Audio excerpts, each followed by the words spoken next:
Hey there, Christian parents and book lovers. Before we get into today's episode, I need your help. The goal of Bookworthy is to serve you, the listener, readers, parents, grandparents, and even the kids. So I need your input. Help Bookworthy make plans and know how to serve you best by filling out the 2026 listener survey in the show notes. I can't wait to hear what you have to say and what we can do together. Now back to the main event. Welcome to Bookworthy, where we talk about the heart behind the books your kids are reading. Today, we're talking with award-winning author of more than 25 books for children, including picture books, novels, and nonfiction from the land down under, Penny Reeve. Penny loves sharing her stories with children and encouraging them to respond to this complex, fascinating, and sometimes difficult world we live in. Welcome to Bookworthy, Penny. Thank you, Valerie. I'm so excited to be here and chat books with you. I am excited to chat with you too. We've kind of connected through a couple other organizations, and it's like, Yes. I get to actually see your face this time. It's good. But to start us off, we're going to start with our random question of the week, which is, What was your first job? Well, probably my very first job was babysitting. But my actual first proper official job where I got pay slips and everything was in a really fabulous place called Teen Center. Now, you got to get a bit of context here because Teen Center was a center for teens, as the name implies, in a place called Ukarumpa in Papua New Guinea. And that's where my family was living at that time. And I was sent off to Ukarumpa to go to boarding school. And while I was there, in this community of about 800 different people and going to school, I applied for my first job at Teen Center, and it was very scary. I had to dress all the right things to go for my job interview, and I got the job. I was so excited. I think I got 3 kina 14 an hour using the Papua New Guinea currency at the time. And I learned all sorts of really important things, as you would in a fast food restaurant. So I learned how to make hamburgers. I learned how to make floats, which we call spiders here, the ice cream and the fizzy drink. But because there were a lot of Americans at Ukarumpa at that time, I had to learn how to make floats, blueberry floats and Coke floats and hamburgers and fries. Yeah. No one wanted to be on fries duty because you always ended up full of grease by the end of your shift. But yeah, that was my first job. Very exciting. It's neat to be in a different place and also doing something that is semi-familiar to just about anybody. I know it was a bit bizarre. I bet it was. It's one of those, as you mentioned, babysitting, that probably was technically my first job, but with pay slips and paying taxes, it was something totally different. Well, maybe not, because instead of babysitting, I was taking care of dogs at a vet clinic. So very similar. Some similarities there. There's some similarities there, just a little bit. Many differences as well. Very true.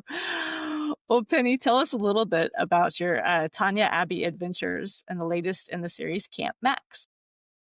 Yeah, so this was a series that I started writing basically because I had a question. And that question was, how on earth does your average 9, 10-year-old child, how do they live out their faith in a realistic way? That's not just about being good. If our faith is just about being a good kid, then I think we're missing the mark. And so I wanted to kind of explore that idea because I remember being about 9 and sort of my parents got I think it was the Leprosy Mission magazine, and it came through and I remember reading the stories in there thinking, I want to do something to help. But I was only 9 and I couldn't think of how could a 9-year-old do anything? I didn't have a job. I wasn't working at Teen Center then. So how could I help with issues around the world? And I remember that real sense of hopelessness. And so when I came to writing this series of books, I wanted to address that feeling of hopelessness and be able to show kids through stories, fun stories, what could you do inspired by your faith to respond to the needs of the world poor, just needs that you see around yourself. And so that's what inspired me to write this series. So basically the series of books is about a girl called Tanya Abbey, and she lives in Australia. Well, that's where I live, so that's why I thought I'd said it. And she is basically in each book trying to address those kinds of issues. So in the first book, she wants to raise money to buy a goat from a charity gift catalogue. You know, do you have those gift catalogues as well? We do. Where you might buy the thing. You don't get the thing. Someone in another country would get us. So Yes. she really wants to buy this $50 goat for somebody in another country, but she doesn't have enough money. She's only got enough money for the back leg of a goat. And so that's the name of that book. It's called The Back Leg of a Goat. So she has to come up with a plan with her friends to raise the money. And along the way, she's also learning what it means to be God's friend and to be God's child. And does that influence the decisions she makes? In the second book, she wants to go on this advocacy march to prove to her teacher what a good student she is. And the advocacy march is about clean water. And her mum says, well, fine, you can go as long as you understand the issues. You can't just go to sort of impress your teacher. You've got to go because you understand. So I thought to myself, how on earth can I make my 10-year-old character, Tanya, understand the importance of clean water? Well, of course, I'll bring a sewage disaster into the story. So there's an overflowing toilet and there's all this drama. And she finally understands why clean water is so important. So she can then go and do this march, believing the issues and understanding the issues. And there's a faith theme that runs alongside that as well. In these books, I really wanted to make sure that the faith theme intertwines with the plot of the story in a way that you cannot separate the two. They really interplay with each other. And then in Camp Max, which is the most recent one, Tanya really wants to go on a camp, like a summer camp with her best friend, Emily. And so she's made all these plans and she's so keen to go on this camp with her friend. But then it turns out that Emily's parents, instead of saving the money so that Emily can pay for her camp ticket, the parents have given the money away to a hospice in another country. So Tanya's kind of got this sort of ethical dilemma going on here where she can't really be cross with Emily's parents because they did a good thing, but now her friend can't go on camp with her. And so the two girls come up with the idea to enter a talent quest. And because the prize of the talent quest is a ticket to camp. But of course, things do not go as expected. And so in that story, I'm really exploring ideas of generosity, of how faith impacts friendship, forgiveness. There's a lot of kind of complicated themes in that story, but very real. I mean, it doesn't matter how old you are. When our faith hits reality, there's sometimes a bit of a wrestle that we have to do. And so that's what I've been exploring with these books. I really love them because I get to be real. I love that. And to take these, very complex ideas, but make that 9 and 10-year-olds are, facing. They're starting to think about the world outside of themselves a little bit and, feeling that hopelessness is I'm too small. I have no money. I'm just a kid. It's like, well, no, there's a lot of power in being a kid. And even in the Bible, there's tons of children that did amazing things because of their faithfulness, because of their willingness to step forward. And I think that that's something that we can give our kids through books like your series and just reminding them that their faith is not in opposition to their actions, like they can work together. And I love that for young kiddos. Very much. Too fun. Yeah. Well, you kind of hit on this a little bit, but what do you hope to communicate to kids that read Camp Max? I think with each of these books, I do always have a question, like I mentioned. And so the question with Camp Max is, what is the cost of generosity? And so although the books are a series, you can definitely read any one that you want at any time. And so for this one, you don't have to know the backstory to be able to understand that issue of, if I want to be generous, that sometimes does come with a cost. And am I willing to face that cost? And sometimes we think that kids are selfish and they only want things for themselves. But I think they're just like adults and we all have to weigh it up. And in this book, there's a real sense where Tanya has to weigh up her relationship with Emily. How important is her relationship with Emily? Is the camp more important than her relationship with Emily? They work hard towards their goal, but the ending is not quite what you expect. And as she's learning about that, she's learning about the love of God as well. And it's the love of God that is really key in this book. And it's the verse that I use in this one is, this is how God showed his love among us, by giving his son. And that generosity of God is the underlying faith theme that motivates Tanya and her learning and the story that takes place. So yeah, it's about generosity, it's about the cost of giving, and it's about the importance of love and friendship. I love that. I love that you say that there's a little unexpected ending. It's Yes. usually there's some books that, when you're in this age range, you want it to wrap up like a, 90s sitcom and, be done in 30 minutes and all end perfectly. And it's one of those misnomers that, I know me growing up, it's like everything is not going to fix itself in 30 minutes. And it might turn out differently. It might turn out not the way you expected, but that doesn't mean that's bad. And I think that's a really sweet thing to teach our kids, to look in the positive side, because it's really easy to look at the negative with social media and all the things our kids are exposed to. And they're exposed to just that negativity all the time. And I think to be reminded that we can look at our world through a positive lens, and even that God looks at us with a positive lens, which is sometimes hard to believe. Yes. And I think too, because when we're doing faith and we're doing life with Jesus, unexpected things do happen. And so being able to take that positivity that you're talking about, being able to trust God for the good things that we have, the desires that we have of our hearts as well. And I think that sort of being able to negotiate that faith journey is something that kids and adults, we all need. Yeah, it's one of those. I find it fun to read through, because I read a lot of middle grade books because of this podcast. It was like, Yes. I really wish I had this middle grade book when I was 10 years old. My life would have been a little bit different.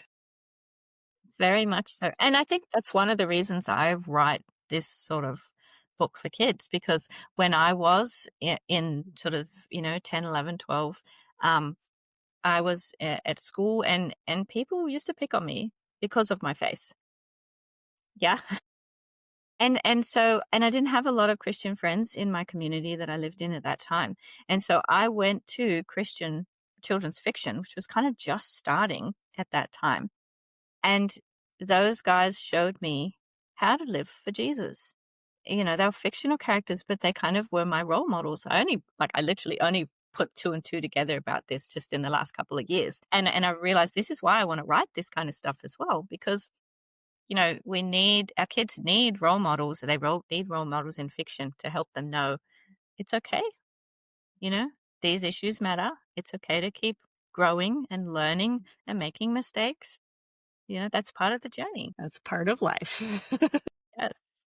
As I tell my kids, I have 3, and there's the phrase "it's not fair" comes up a lot because they're kids. But to be reminded, like, yes, we live in a broken world. Welcome. Yes. Yes. Welcome. Enjoy the scenery, because it's not fair.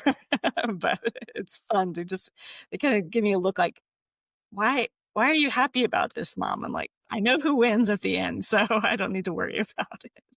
I love that.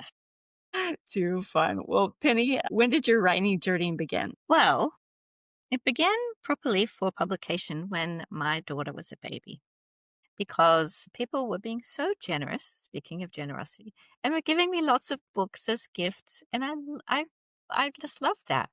But some of them I didn't like. Some of the books, I liked the people who gave them, but I didn't like the books. And especially some of the Christian books, I felt like they belittled God, or they made the stories from the Bible just a bit too fanciful so that you couldn't quite see the truth. And I thought to myself, well, maybe I could do something better. Maybe I could give it a try. And I had been writing off and on ever since I was little, but I never thought I could ever be an author. I never thought I was good enough to do that.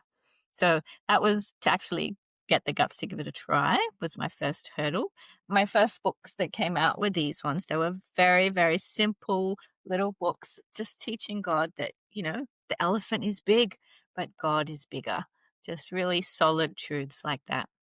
But yeah. I looked through a few of those and I was like, oh, these are so sweet. Just that idea that, that God is bigger than the elephant, faster than this. It's, just those simple concepts that little kids are just starting to like, ooh, I'm fast. Ooh, I'm getting bigger. And it's like, well, God is even bigger than that. And so I love that idea. And I can't wait to look at a few more of those here soon. But did you always want to be an author? I think I always liked the idea, but it just, it was impossible. I honestly thought it was an impossible idea. Oh, yeah. Like I grew up all over the place because my parents were missionaries. I remember I wrote my very first book. Let me see if I have. I have it here. My very first book I wrote when I was in year 3.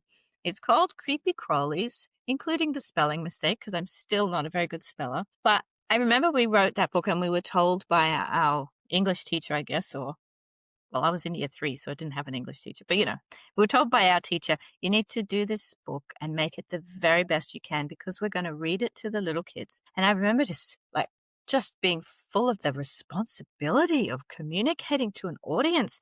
And I loved it. And so I think that was probably my first taste of authorship, that idea of communicating to an audience. And I loved it, but I didn't think I could do it. No. So I just wrote I wrote romantic poetry all through high school, which I've burnt most of that. I think I've burnt all of that. As we should. Yeah. And I wrote like short stories and starts of novels, but I just did it because I loved it, not because I thought it would go anywhere. So I'm really quite surprised and very grateful to God that I have been given the opportunity to actually write stories that actually turn into books that I do. I receive occasional emails from around the world. Not very often, but occasional, from people who have read my books and they've made a big difference. And that's been so encouraging. That's been kind of what my husband and I what my husband reminds me of in this is like, when sales aren't the best, or, and it's like, oh, I have to do more marketing or more this and that. It's like, just one person. That's all you have to impact. That's all God's asking you to do, is just the one person to fall in love with your book and to be moved by it, to know God more. It's like, okay, right. Yes, that one person, just one. And God seems to bring along those one people at just the right time.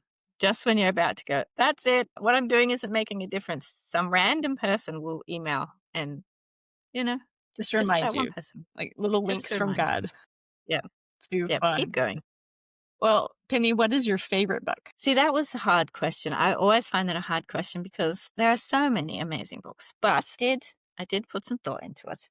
And I thought, well, I really love the Hunger Games. Like, I feel a bit silly saying that, but if I think about which book I return to over and over again, I do return to the Hunger Games series a lot. And I'm not so keen on the ballad one, but I did really like Sunrise. Did you? And I think what I like about this is the same thing that drives me to write my own stuff. It's because of the critical appraisal of the world around us that these books do. I think that's one of the reasons I love them.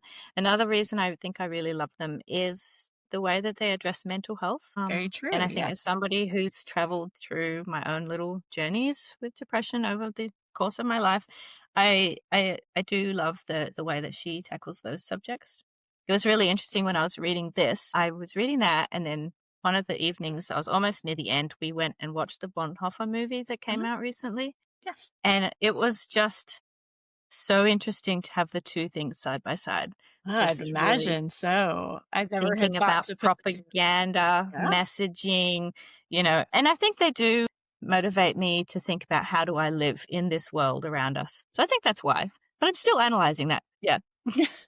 A couple of other standouts. I've been enjoying The Beauty Chasers by Timothy Willard. It's a nonfiction one. It's just encouraging us to think about the world around us and beauty and the impact of that on our faith. So I've been really enjoying that. Sensible Shoes is something I found. I only just discovered that recently, and I was like, whoa, really enjoyed that one. So do you want me? I can keep going. Some more Emma, do you want to hear about my favorite children's books? I would love to hear about your favorite children's books. I really like Sad the Dog by Sandy Fussell and Tol Silwanakit. This is beautiful. It's about this little dog whose name is Sad, and then he goes and finds some new owners, and he gets a new name. It's so beautiful. Oh, it's just so beautiful. And one from your side of the world is Showway. Have you seen this one? I have not seen that one. This is beautiful. Heartbreaking, but beautiful. This is Jacqueline Woodson and Hudson Talbot. Yeah. So, there's some of my favorites. I'll have to put them on my list. I have not heard those. So too fun. That's one of the reasons why I asked that question is there's a lot of books that we can, connect on because they're books that we've both read or books you find new books. And that's always fun to find books that have impacted other people. Now, Penny, what can we expect next from you? So I'm always writing. So there's always a lot of projects going on. I'm working on my PhD at the moment, looking at spiritual questions in young adult literature. So I'm doing some short story writing for that, but you probably won't see that for a while. One of the pen names that I write under is Ella Shine. So Ella Shine is my friend and I, and we write the Pet Sitter books. So we've got, we're actually launching a literature unit for homeschool students that'll come out later this year. So that's a bit fun. And then next year, I have a picture book coming out looking at the issue of child labor in the cotton industry in modern day times. Wow. So I'm looking forward to that one coming out. It's been a long wait, as it sometimes is in publishing, but that'll be coming out next year. Those sound very exciting. All about those questions of examining the world and your place in it. I love that that's the theme that seems to run through all of your stories, is just this asking those hard questions, as for our young kids to be willing to step into those questions and to take action. So that's lots of fun. Where can people find out more about you and your books? So my website's probably the easiest place. So that's www.pennyreeve.com. And on there, you can find information about all the different books. I write as Penny Reeve, Penny J, and Ella Shine. So there's a lot of information there. And there's also, if your listeners are interested, there's a free little mini devotional that I wrote for children called 5 Friends of Jesus. So you can have a look. It's all there. I've gotten to look at that one, and I really enjoyed doing that one with my kids. So it's really sweet to look at all those unexpected characters and how they would have seen Jesus. So yeah, it's lots of fun. Well, thank you so much for joining me today, Penny. All right. Thanks for having me, Valerie. It's been super fun. It's been a pleasure. And thank you for joining Penny and me on this episode of the Bookworthy podcast. Check the show notes for any books or links that we discussed, and let us know in the comments what was your first job. Be sure to like and subscribe and leave a review to discover more great books together. Happy reading!